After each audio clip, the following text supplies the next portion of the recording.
بسم الله الرحمن الرحيم وبه نستعين وعلينا نتوكل. أعزائي مشاهدين صفحة وقناة مشروعي، أهلا بحضراتكم، أهلا بكل المشاهدين من كل مكان. حلقة النهاردة هتكلم مع حضراتكم عن مكون كويس جدا لرفع خصوبة الأرانب، هيخلي الأرنبة عندك تولد عدد لا يقل عن 10 أرانب، ولكن ممكن يكون أكتر من 10. مكون بسيط جدا ورخيص جدا، من غير فلوس ومن غير تكلفة ومن غير أدوية. لا مهتم؟ تابع معايا.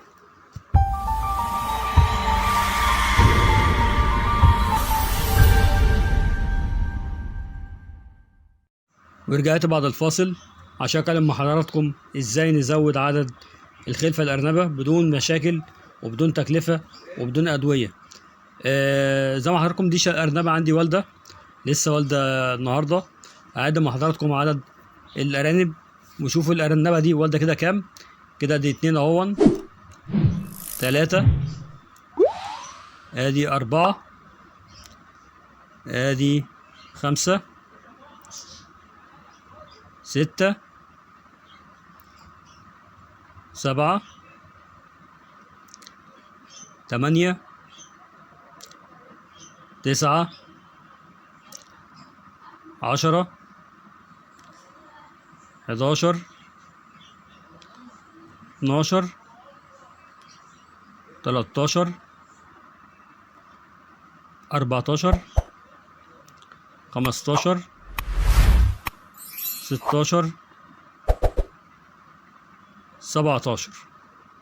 زي ما حضراتكم شايفين الأرنبة اهي والدة 17 أرنب، ومع العلم إن احنا في شهر 8 في الصيف اللي فيه ناس كتير جدا بتعاني من قلة الخلفة بتاعت الأرانب أو قلة الخصوبة بتاعتها أو قلة التلقيح.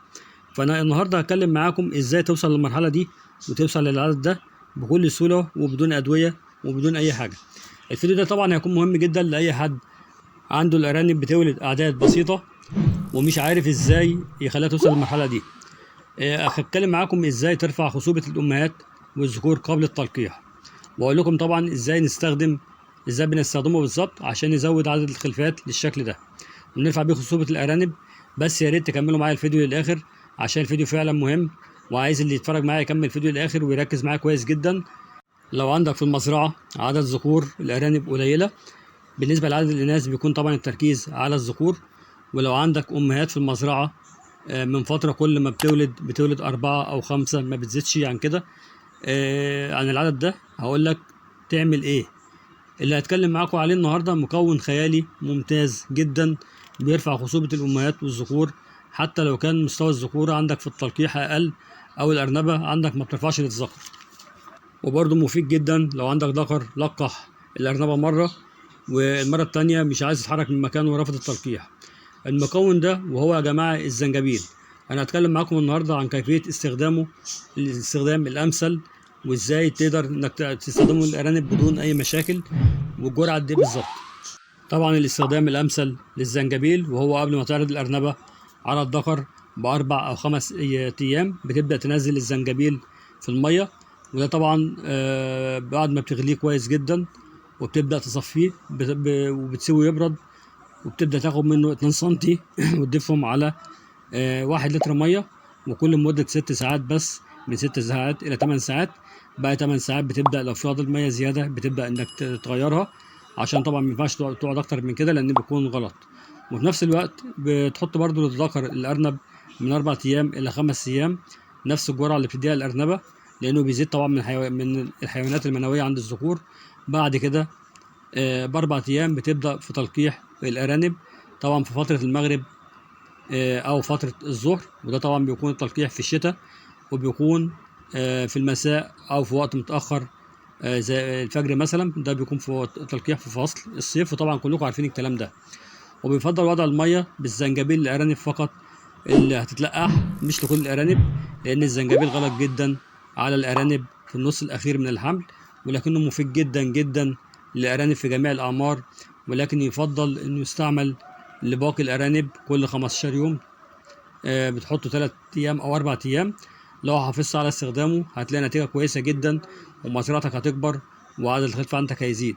ولكن في حاجة تانية أنا عايز أتكلم فيها مع حضراتكم، وهي طبعا الأرنبة اللي حضراتكم شفتوها دلوقتي ولدت معايا 17 أرنب. هل الأرنبة دي هتقدر إن هي ترضع 17 أرنب؟ طبعا في حاله زي كده بيكون في عندي حاجتين اتنين لازم ان انا اعملهم، حاجه من الاتنين. اول حاجه وهي التبني، اشوف مثلا ارنبه تكون والده عدد قليل وببدا اخد على عدد حلمات الارنبه بارانب صغيره بسيبها معاها، والزياده ببدا اخدها اديها لارنبه تانية تكون والده في نفس التوقيت عدد قليل. طب نفترض ان انا ما عنديش ارنبه والده في نفس التوقيت عدد قليل وما عرفتش اعمل موضوع التبني، يبقى اذا في لبن صناعي بتديه الارنبه. انا شرحته معاكم قبل كده في فيديو سابق ازاي تعمل تركيبه اللبن ده عشان يبقى خفيف للارانب، وبتبدا ان انت ترضعهم بطريقه يدويه. وانا هسيب لكم رابط الفيديو في علامه الاي اعلى الفيديو او اسفل التعليقات للي عايز يعمل رضعه صناعيه للارانب. وفي نفس الوقت هسيب لكم برضو رابط للفيديو بتاع شروط التبني في الارانب، هسيب لكم برضو في علامه الاي او اسفل التعليقات للي برضو عايز تطلع عليه. وان شاء الله طبعا لما كل ارنبه عندك مربيها تجيب معاك عدد بالشكل ده، انت بقى تحافظ عليها في اكلها وفي شربها وفي تسمين الارانب، وان شاء الله هتجيب معاك نتيجه مرضيه جدا. وفي خلال 3-4 شهور هيبقى عندك ارانب بالشكل ده. ارانب طبعا العدد اللي عندك بيتضاعف اضعاف مضاعفه، وفي خلال 3-4 شهور بيبقى عندك عدد كبير جدا من الارانب زي ما حضراتكم شايفين، تبدا انك تكبر بيه مشروعك وتبدا انك تكسب من وراه، ويبقى المشروع مجزي معاك وناجح. لو طبعا اهتميت بالتفاصيل واعتنيت بيه كويس جدا هتاخد منه قرش كويس جدا، ويعني هتلاقي نفسك ربنا فتح عليك من وسع، وعلى قد ما هتتعب ربنا يهديك. بس لو طبعا المربي الشاطر اللي يخلي باله طبعا من الاعداد اللي طلعت معاه دي ازاي يحافظ عليها كويس وازاي يراعيها. وانا كنت مع حضراتكم قبل كده في فيديوهات سابقه ازاي تحافظ على الارانب كلها عشان مشروعك ينجح ويكسب. يعني بمعنى ان انت مثلا لو عندك الارنبه ولدت 17 ارنب، ال 17 ارنب دول يطلعوا معاك لحد الاخر لحد ما يبقوا سلالات او ارانب تسمين وتقدر انك تبيعهم ما يموتش منك حاجه.